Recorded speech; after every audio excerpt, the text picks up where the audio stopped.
Не знам как се навик да ходя пеша, ама вместо с колата. Ама нали малко се разкарам с кученцето.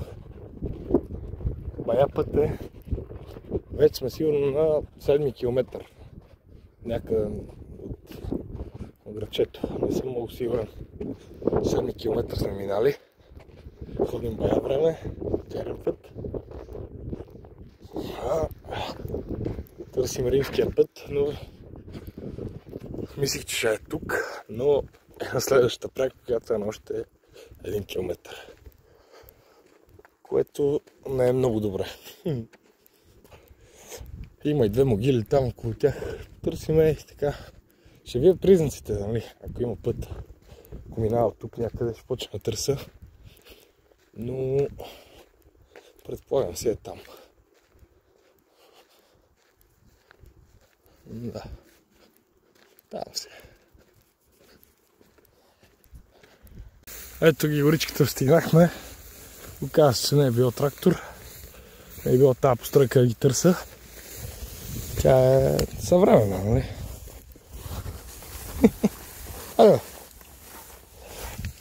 И така. Забавяме се за работа, след малко и снимам пътя. Пристигнахме на самото място, където е минал римски път. Това е, нали, усъвременен път. Но той е минавал някакси от тук, през канала. Сега има канал. Сега ще ви покажа останки от него. Ето може сами да видите камъните от самия римски път, които са ги вадили от блока. Са ги разчистили от блока тракторите. Вижте само за галери става въпрос.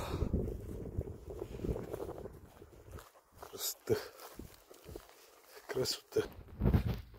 Римския път, който минава от тук. Ето ще видите белите камъни, те няма как да не се различат. Това е една отвратителна гад. Ту може да видите перфектния римски път. Перфектния римски път как минава. От тук тръгва. Ето ги, там са могилите отляво. Но ние ще продължим само направо за сега. Да видим какво може да излезе.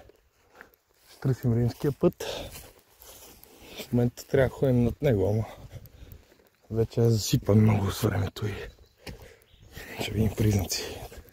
И така след малко сглавам машинката, ето там има още признаци от него. Сглавам машинката. Чайте, че са много километри минава. Сглавам машинката и ще видим точно къде търсим, защото в принцип късмета може да е навсякъде, но главно ще търсим римски работи, ако излезат тия могили. Според мен няма смисъл да търся около тях. Всичко е изровено, намерено е. Айде, моето момче.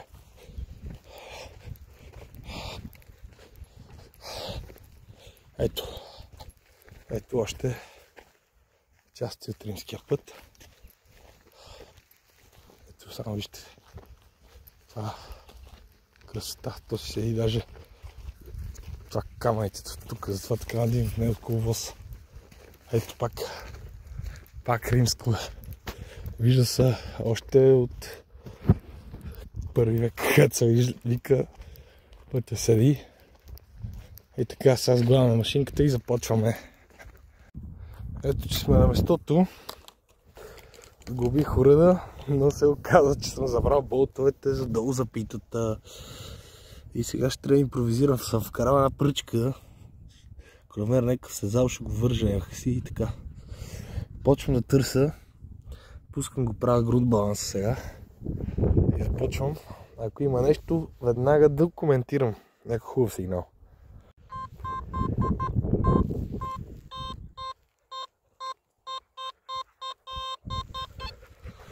Ето и първият цветен сигнал.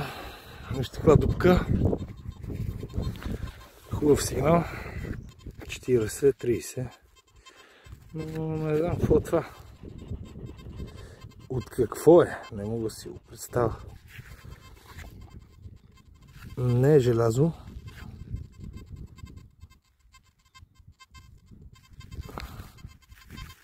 Както и да.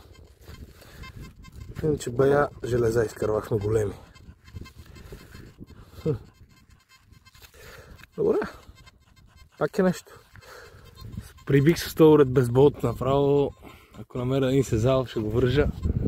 Направо чудо. Ме питайте как търса. Така. Починахме малко. Все още търса нещо да вържа тази гадна сонда. Защото се изгърбих.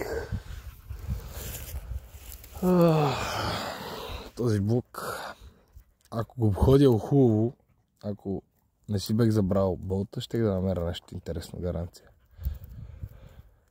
Но ще продължа на един по-интересен, дето има и две могилки на него. И ще видим там какво ще стане. Ама трябва да намеря нещо първо да си вържа сондата, защото просто няма търсене. Просто е прибиване.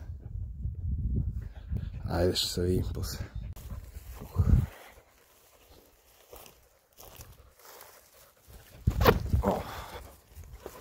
Добре.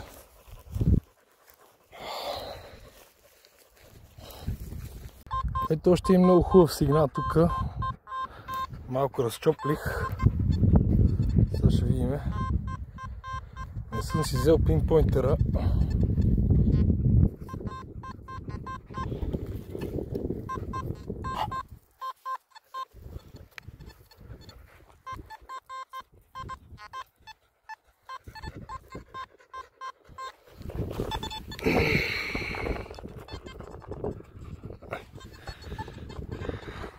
Монетка. 1 лев. Медна монетката, предполагам.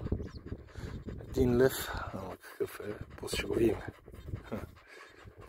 Супер.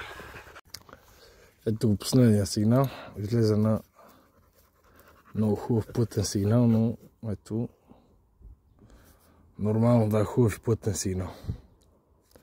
Това от тръба. Някъде към 10 мм. Дебела. Тежи. Ще се отправяме, че се прибихме. Като се иззема болта, ще имаме друг клип по-нататък. Към края на седмицата.